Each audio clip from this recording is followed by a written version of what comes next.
What's going on, everyone? So, the Los Angeles Lakers essentially have their roster unless they end up pulling off some type of trade. They are going to bring in Marcus Smart. They waive Shake Milton as well as Jordan Goodwin in order to sign Marcus Smart now. But the Lakers are still active in trade talks. And there have been a lot of kind of just murmurs going around about the Portland Trailblazers, right? Lakers have been linked to Portland for over a year now, right? Last offseason, it was Robert Williams. It was Jeremy Grant, was very heavily, but they just wanted too much for Jeremy Grant, which I'm glad, right? Because we could be stuck with his contract, especially with the new CBA.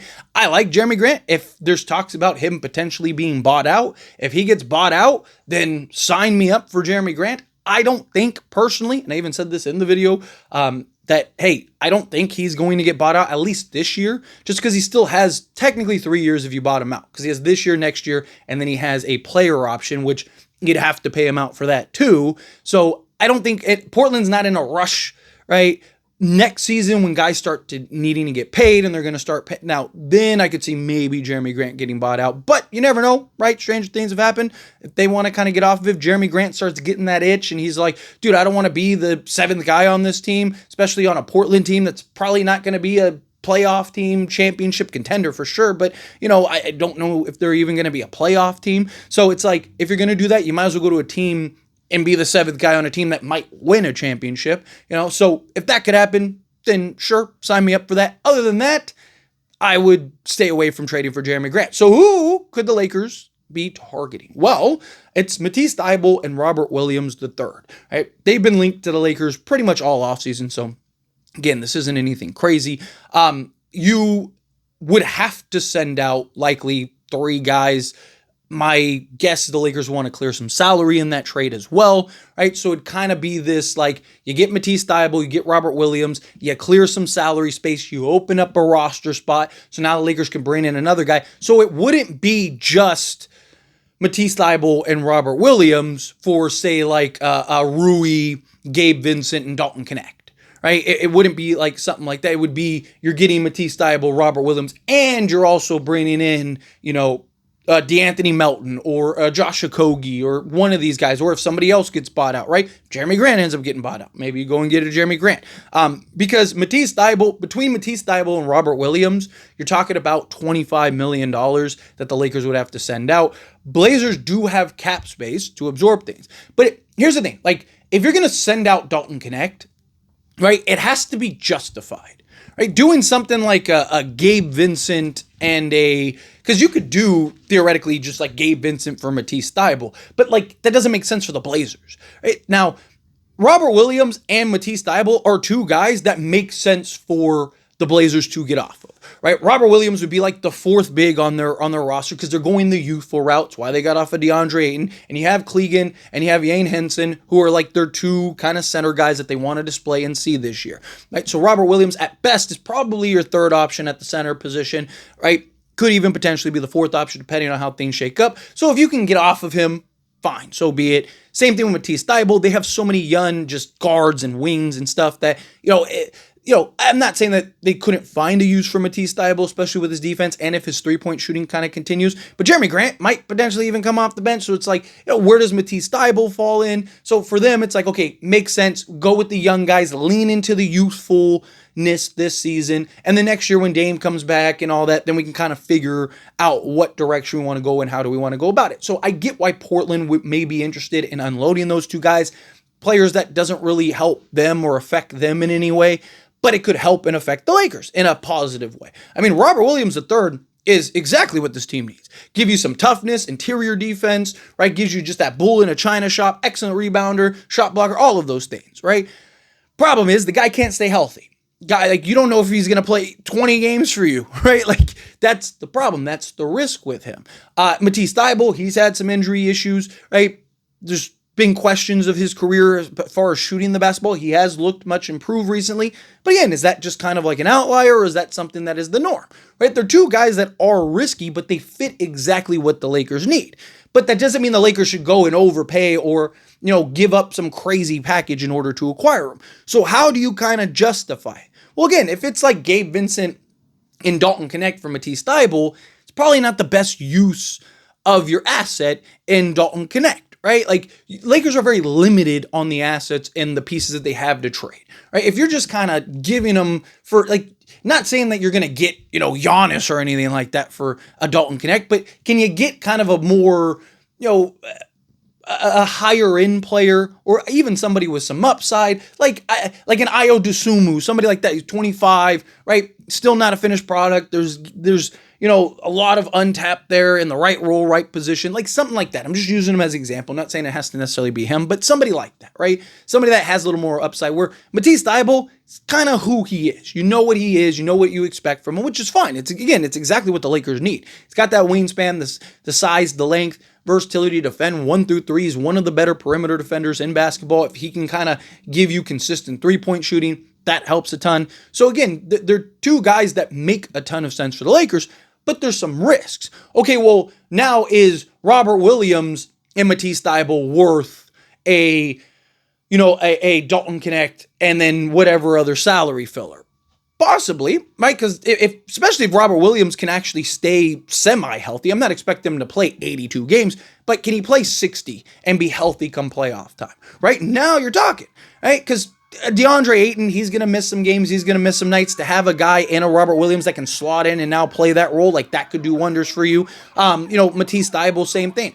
So again, if the Lakers can work out that package, and then it also depends on what those players are that you're sending out, right? Because like I said, if it's like a Rui Hachimura, you're not only losing Rui and his production, but you're losing, Dalton Connect and then a Gabe Vincent as well.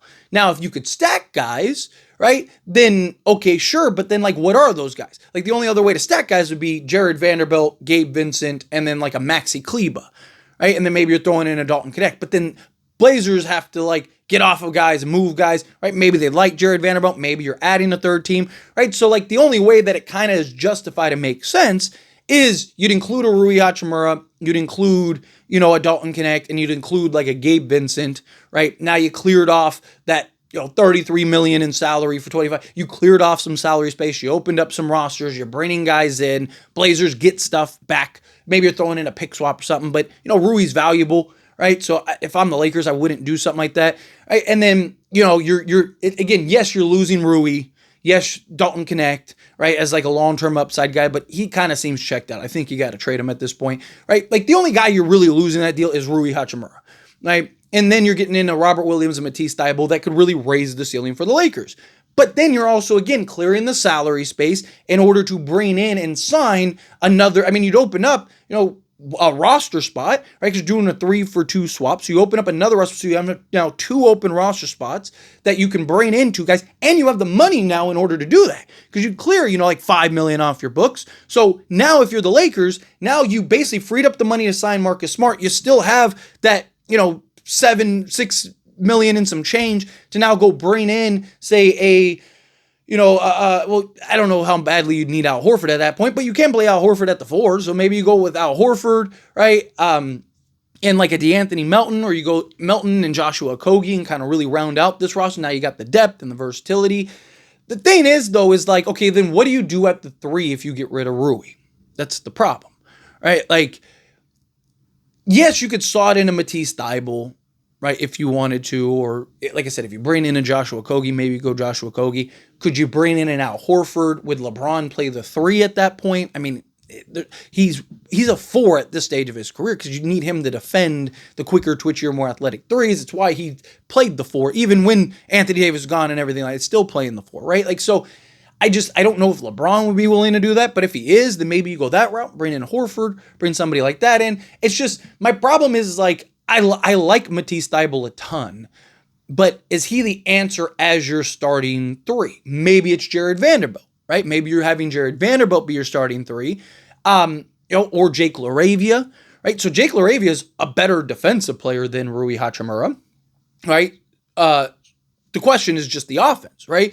Now, Jake LaRavia was averaging 18 a game with Sacramento before.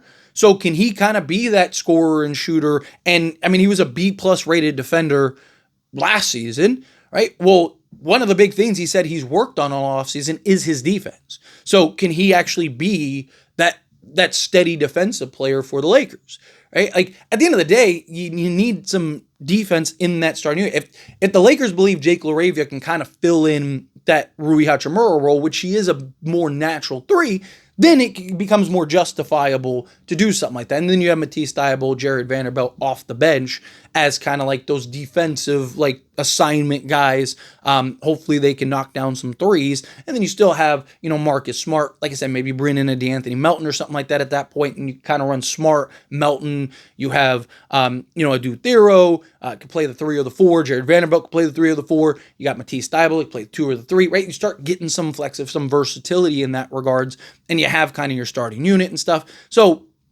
I don't know. To me, it just depends on the path to get there with Thybulle and Robert Williams III.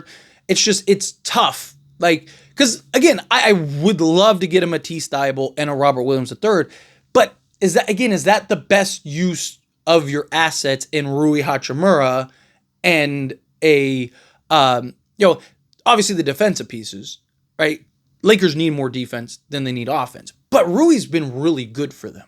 And he's one of the few guys that has shown up in the playoffs for them, right? So you're giving up that guy to land Matisse Thybulle and Robert Williams III, which, again, if they're healthy and they can provide and play that role, then yes, beautiful.